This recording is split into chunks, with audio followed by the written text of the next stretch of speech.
오늘은 사도신경 강의 7번째 순서로서 하늘에 오르사 전능하신 하나님 우편에 앉아 계시다가 이 구절을 가지고 공부를 하겠습니다. 먼저 마가복음 16장 19절로 20절 우리 다 같이 읽어보십시다. 다 같이 주께서 말씀을 마치신 후에 하늘로 올리우사 하나님 우편에 앉으시니라. 제자들이 나가 두루 전파할세 주께서 함께 역사하사 그 따르는 표적으로 말씀을 확실히 증거하시니라. 아멘. 제가 여러분들에게 한 가지 질문하겠습니다. 하늘에 오르사 전능하신 하나님 우편에 앉아 계신다는 말이 도대체 무슨 말이에요? 그냥 가서 이제는 앉아 계신다는 얘기예요? 도대체 뭔 뜻이에요 그게? 왕으로서 앉아 계신다. 맞아요.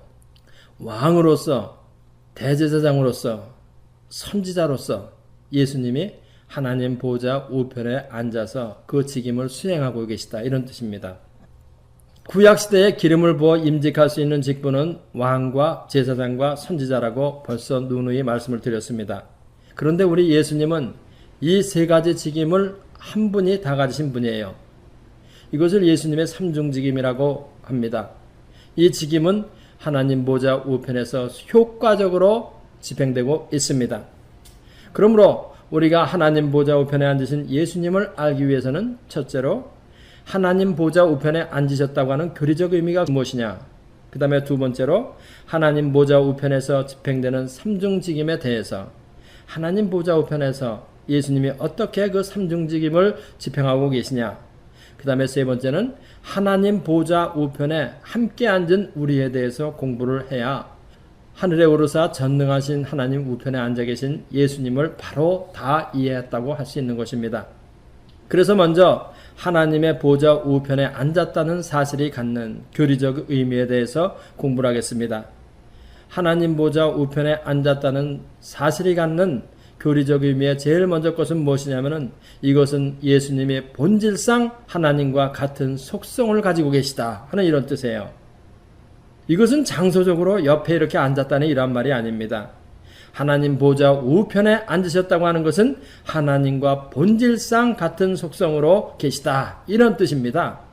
비슷한 속성이 아니라 동일한 속성이에요. 비슷한 분이 아니에요. 하나님과 하나님 당신이라, 이런 뜻입니다. 예수님께서 본질상 하나님이라는 것을 히브리서 기자는 히브리서 1장 3절 우리 다 같이 읽어보십시다. 이는 하나님의 영광의 광채시요 그 본체의 형상이시라. 그 능력의 말씀으로 만물을 붙드시며 죄를 정결케 하는 일을 하시고 높은 곳에 계신 위엄의 우편에 앉으셨다. 아멘. 높은 곳에 계신 위엄의 우편에 앉으셨다. 하나님 우편에 앉으셨다. 이것이 바로 본질상 하나님과 같은 속성으로 계시다고 하는 이란 말입니다. 하나님과 같은 속성을 가지고 계시지 않으면 하나님 보좌 우편에 가까이 갈 수가 없습니다. 이거는 오직 하나님 당신하고 동일한 속성을 가진 분만, 그런 존재만 하나님께 나가서 하나님 보좌 우편에 앉을 수 있는 것입니다. 아멘.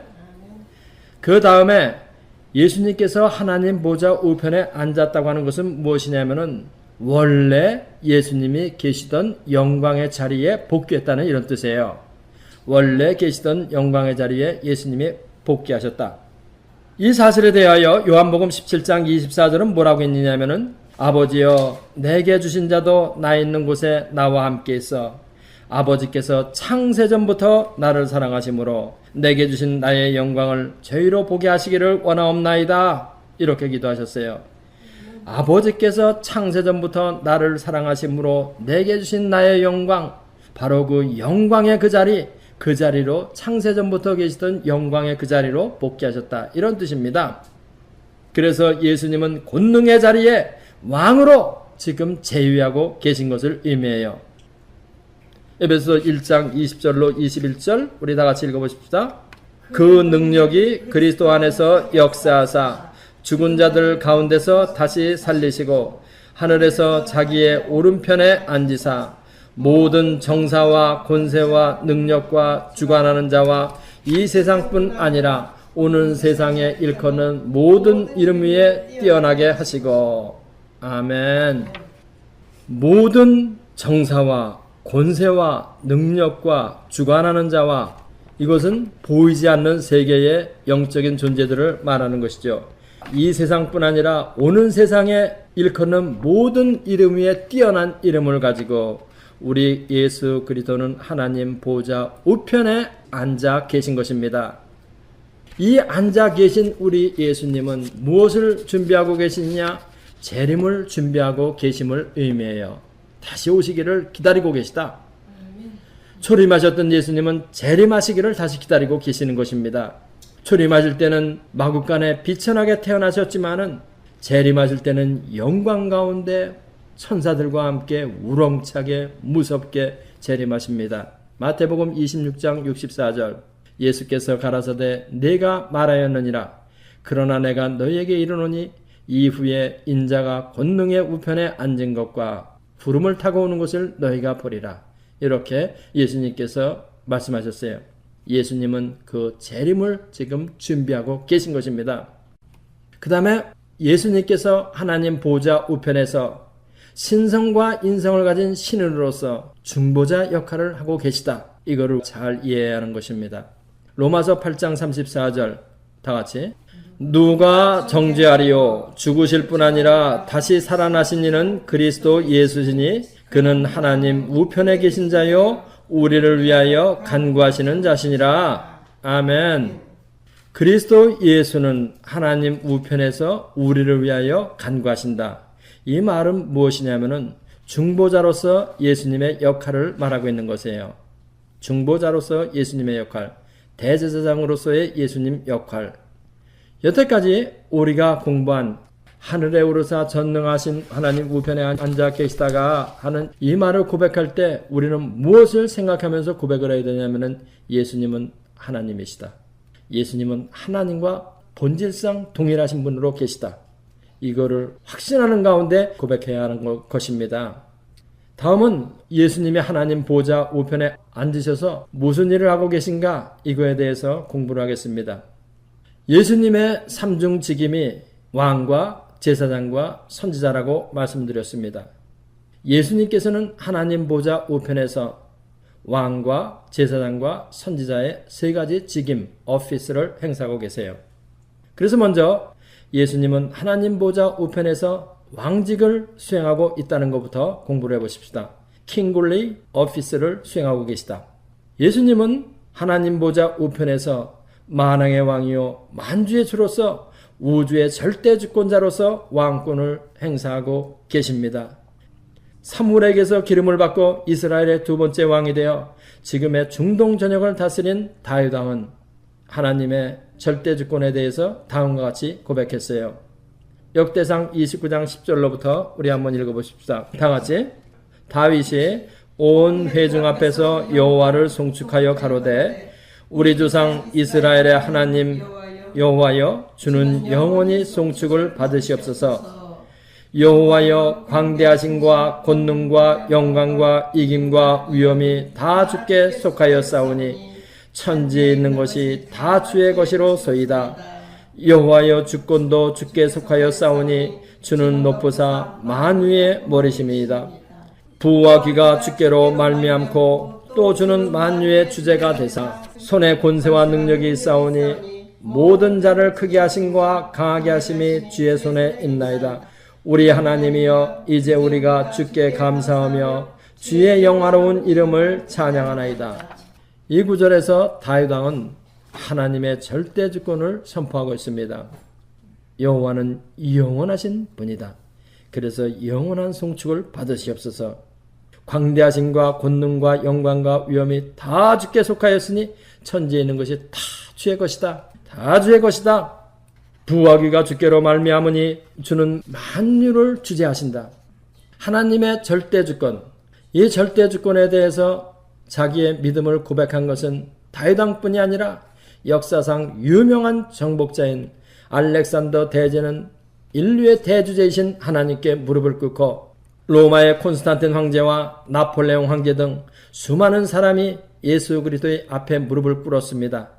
예수님께서 만왕의 왕으로 군림하시지 않는다면 어떻게 이런 일이 있을 수 있겠어요? 기독교를 처음으로 공인한 콘스탄틴 황제의 이야기를 제가 소개해 드리려고 그래요. 유대 지방의 로마 총독 빌라도가 예수님을 처형한 후 기독교는 로마 제국에서 사도행전의 표현을 빌리면 마치 연병처럼 퍼져나갔습니다. 기독교가 연병처럼 퍼져나갔다고 하는 것은 연병처럼 전염 속도가 빠르다는 이러한 뜻입니다. 기독교는 이렇게 빠르게 퍼져서 400년이 못되어 온 유럽과 아시아에 기독교가 퍼졌습니다. 이렇게 성장해가면서 기독교는 로마의 황제들에 의해 엄청난 핍박을 받았고 수많은 기독교인들이 순교를 하였습니다. 이 핍박에 종지부를 찍도록 기독교를 공인한 사람이 바로 콘스탄틴 황제입니다. 콘스탄틴 황제는 원래 기독교인이 아니었습니다. AD 312년 10월 콘스탄틴 장군이 그의 군대를 이끌고 막센티우스라고 하는 장군과 황제권을 위해 싸우러 갈 때의 일입니다. 황제권을 쟁취하려고 싸우러 갈 때 생긴 일이에요. 콘스탄틴 장군이 그의 군대와 전장에 나가고 있을 때 대낮에 하늘에서 갑자기 십자가의 형상이 나타났습니다.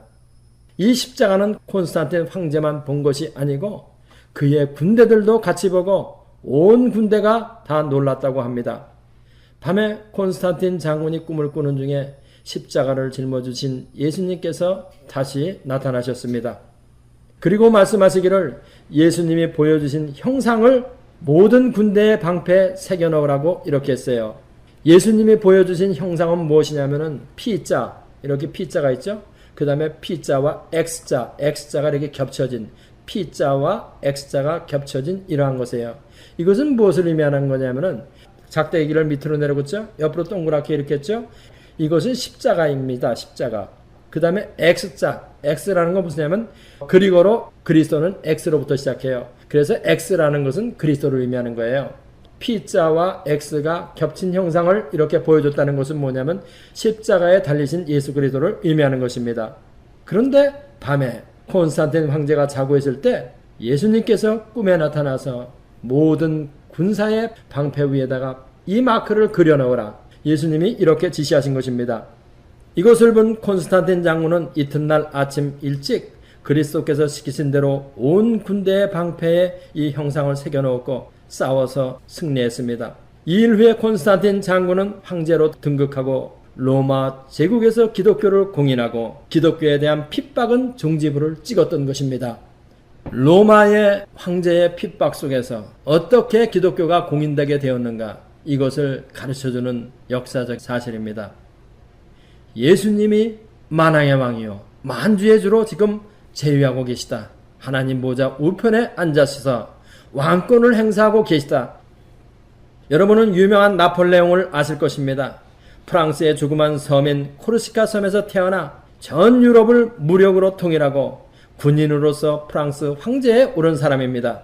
그는 러시아 정벌에서 패배하고 연합군에 의해 축출되어 세인트 헬레나라고 하는 조그마한 섬으로 유배되어 그곳에서 사망하였지만은 그는 죽기 전에 무슨 말을 남겼느냐? 아, 예수 그리스도는 진실로 왕 중에 왕이로다 하는 이러한 말을 남기고 죽었습니다. 한 세대를 풍미하며 천하를 무력으로 통일하여 호령하던 세상 군주인 나폴레옹은 자기는 천하를 지배하는 데 실패했지만 예수 그리스도는 영원한 승리를 한 만왕의 왕으로 만주의 주로 지금도 재위하고 계시다는 것을 고백하는 것입니다. 오늘날 초대 강국인 미국의 대통령도 군대를 외국에 파병할 때 예수 그리스도의 가호를 기원합니다. 만약 예수님께서 하나님 보좌 우편에 계신 권능자가 아니라면 무엇 때문에 이런 기도를 하겠습니까?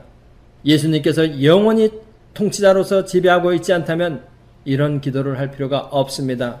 그렇기 때문에 예수님은 지금도 살아서 온 우주를 다스리고 계십니다. 아멘. 바울 사도는 예수 그리스도께서 하나님 보좌 우편에서 우주의 절대 주권자로 계심을 다음과 같이 아름다운 말로 표현을 했습니다. 우리 다 같이 빌립보서 2장 9절로 11절 다 같이 이러므로 하나님이 그를 지극히 높여 모든 이름 위에 뛰어난 이름을 주사 하늘에 있는 자들과 땅에 있는 자들과 땅 아래에 있는 자들로 모든 무릎을 예수의 무릎에 꿇게 하시고 모든 입으로 예수 그리스도를 주라 시인하여 하나님 아버지께 영광을 돌리게 하셨느니라. 아멘. 하나님께서 예수님을 지극히 높여 모든 이름 위에 뛰어난 이름을 주시고 하늘에 있는 자들, 땅에 있는 자들, 땅 아래에 있는 자들 모두로 하여금 예수의 이름에 무릎을 꿇게 하시고 예수 그리스도를 주로 시인하게 하나님이 만들으셨다. 아멘. 그리함으로 아버지 하나님께 영광을 돌리게 하였다. 아멘. 그렇기 때문에 우리는 예수님의 왕권에 대한 분명한 확신에 서야 합니다. 예수님이 나의 왕이시다. 예수님이 이 가정의 왕이시다. 우리 사업의 왕이시다. 이러한 확신과 믿음 속에서 우리는 기도해야 하는 것입니다. 바로 그 하나님의 왕권이 이루어질 때 하나님의 나라가 시작되는 것입니다. 예수 그리스도의 왕권이 여러분과 나의 가슴 속에서 실현될 때 바로 그때 하나님의 나라가 실현되는 것입니다. 거기에 우리의 신앙의 참다운 기쁨이 있는 것입니다. 아멘.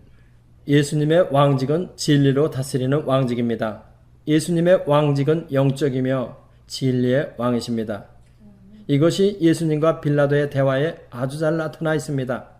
빌라도는 다음과 같이 예수님께 묻습니다. 네가 유대인의 왕이냐? 이럴 때 예수님은 뭐라고 대답하시냐면은 요한복음 18장 36절 우리 다 같이 예수께서 대답하시되 내 나라는 이 세상에 속한 것이 아니라 만일 내 나라가 이 세상에 속한 것이었다면 내 종들이 싸워 나로 유대인들에게 넘기우지 않게 하였으리라. 이제 내 나라는 여기에 속한 것이 아니니라. 37절 빌라도가 가로되 그러면 네가 왕이 아니냐? 예수께서 대답하시되 네 말과 같이 내가 왕이니라. 내가 이를 위하여 났으며 이를 위하여 세상에 왔나니 곧 진리에 대하여 증거하려 함이로다. 무릇 진리에 속한 자는 내 소리를 듣느니라. 아멘. 예수님은 자신을 진리의 왕이다. 진리에 대하여 증거하러 온 진리의 왕이다. 이렇게 자신을 증거하셨습니다. 예수님의 왕권은 진리로 다스리는 왕권입니다. 다음은 예수님의 대제사장직에 대해서 공부해야 할 필요가 있습니다. 구약시절의 유대나라에는 예루살렘의 성전과 대제사장이 있었습니다. 제사장은 레위지파라고 하는 부족에서만 나오게 되어 있는데 특별히 대제사장은 레위지파 안에서도 아론의 가문에서만 나와야 합니다. 아론은 모세의 형입니다. 대제사장의 직무는 백성을 대신하여 하나님께 제사를 드리고 백성을 위하여 중보기도를 하는 것입니다. 유대 사람들은 성전에 나와 제사를 드려야 할 의무가 있습니다. 대제사장은 하나님 앞에서 백성의 대표자로서 선다고 할 수 있습니다. 예수님께서 이 땅 위에 계실 때 대제사장직을 수행할 수가 없었습니다. 그 이유는 이 땅 위에서는 벌써 대제사장직을 수행하는 아론의 후손 대제사장이 있었기 때문입니다. 여기서 우리는 예수님의 대제사장 직무를 이해하기 위해 다음 것을 알아야 할 필요가 있습니다. 히브리서 9장 1절로 7절까지 다 같이 첫 언약에도 섬기는 예법과 세상에 속한 성소가 있더라. 예비한 첫 장막이 있고 그 안에 등대와 상과 진설병이 있으니 이는 성소라 일컫고 또 둘째 휘장 뒤에 있는 장막을 지성소라 일컫나니 금 향로와 사면을 금으로 싼 언약궤가 있고 그 안에 만나를 담은 금항아리와 아론의 쌍난 지팡이와 언약의 비석들이 있고 그 위에 속죄소를 덮는 영광의 그룹들이 있으니 이것들에 관하여는 이제 낱낱이 말할 수 없노라. 이 모든 것을 이같이 예비하였으니 제사장들이 항상 첫 장막에 들어가 섬기는 예를 행하고 오직 둘째 장막은 대제사장이 홀로 1년 1차씩 들어가되 피 없이는 아니하나니 이 피는 자기와 백성의 허물을 위하여 드리는 것이니라. 성소는 성소와 지성소 둘로 나누어져 있는데 지성소에는 언약궤와 언약궤 안에 만나를 담은 금항아리, 십계명의 돌판들, 그리고 아론의 쌍난 지팡이가 있고 성소에는 등대와 상과 진설병이 있습니다. 성소에는 제사장이 매일 들어가 이게 중요한 거죠. 하나님이 명하신 바에 따라 하나님을 섬기는 일을 하나 매일 들어가 하나님의 명하신 바에 따라서 하나님의 섬기는 일을 하는 것이에요. 지성소에는 오직 대제사장이 혼자서만 들어갑니다. 1년에 한 번만 들어갑니다. 1년에 한 번. 반드시 피를 가지고 들어가야 됩니다. 반드시 피를 가지고 들어가 자신과 백성 전체의 죄를 위해 속죄 제사를 드리는 것이에요. 그리고 여기서 우리가 알아둬야 할 것은 무엇이냐면은 성소와 지성소는 휘장에 의해서 나누어져 있다는 것을 기억해야만 합니다. 휘장으로 가로막힌 지성소 안에는 대제사장 외에는 아무도 못 들어가요. 대제사장은 피를 가지고 1년에 한 차례만 들어갈 수 있습니다. 그런데 예수님이 십자가에서 그 몸이 깨질 때 지성소와 성소를 구분하는 휘장이 위에서부터 아래로 둘러 갈라졌어요. 여기에 깊은 영적인 의미가 있습니다. 예수님이 십자가에서 그 몸이 깨질 때 지성소와 성소를 구분하는 휘장이 위로부터 아래로 둘러 갈라졌다. 마태복음 27장 51절 우리 다 같이 이에 성소 휘장이 위로부터 아래까지 찢어져 둘이 되고 땅이 진동하며 바위가 터지고 됐습니다. 그런데 이 휘장은 무엇을 상징하는 것이냐면은 예수님의 몸을 상징하는 것이라고 성경에 나와 있어요. 히브리서 10장 20절 우리 다 같이 그 길은 우리를 위하여 휘장 가운데로 열어놓으신 새롭고 산 길이요 휘장은 곧 저의 육체니라. 아멘. 휘장은 곧 저의 육체니라. 휘장은 곧 저의 육체니라. 예수님의 몸이 깨어질 때 휘장이 둘로 갈라졌다고 하는 것은 지성소와 성소의 구분이 없어졌을 뿐만 아니라 예수님 안에서 우리가 하나님 앞에 직접 나갈 수 있게 된 것을 의미하는 것이에요. 아론의 후손 대제사장의 중재를 거치지 않고 대제사장이신 예수님 안에서 우리가 직접 하나님께 속죄제사를 드리게 된 것을 말합니다. 예수 그리스도의 몸이 깨어질 때 성소와 지성소를 가로막던 그 휘장이 둘로 갈라져서 이제는 우리가 아론의 후손 대제사장의 중재를 거치지 않고 대제사장 대신 예수님을 의지해가지고 우리가 지성소에 직접 나가게 된 것, 이것을 가르쳐주는 것입니다.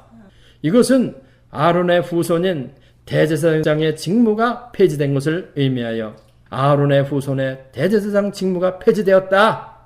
예수님의 몸이 십자가에서 깨짐으로 인해 구약의 성전은 폐지된 것을 의미하는 것입니다. 이거는 하늘의 대제사장으로 오신 예수님이 당신의 몸으로 제물을 삼아 이 땅의 성전을 폐해버리시고 당신의 피를 가지고 단번에 하늘의 성소에 들어가셨기 때문인 것입니다.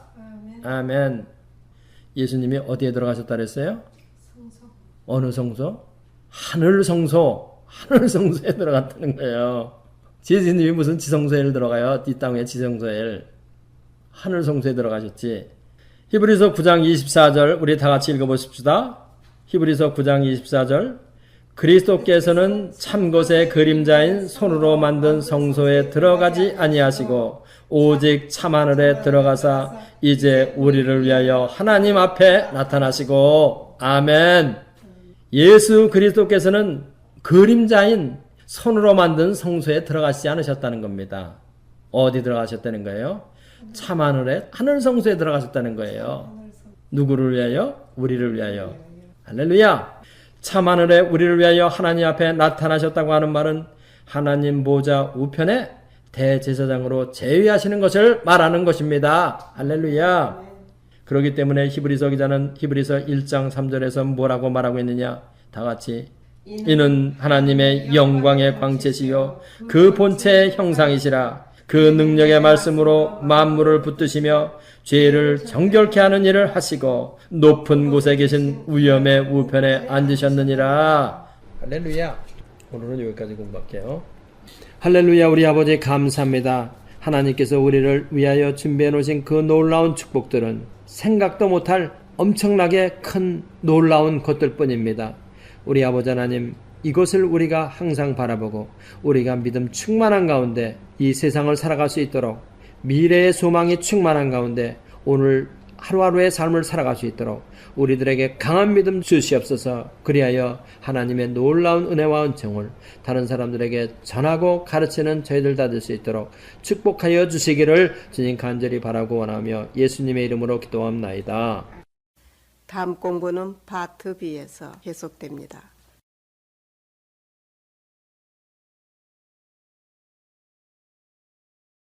이 성경 공부를 하신 분은 곧바로 라이크 버튼을 눌러주세요. 여러분의 수고가 하나님 나라 확장에 큰 도움이 됩니다.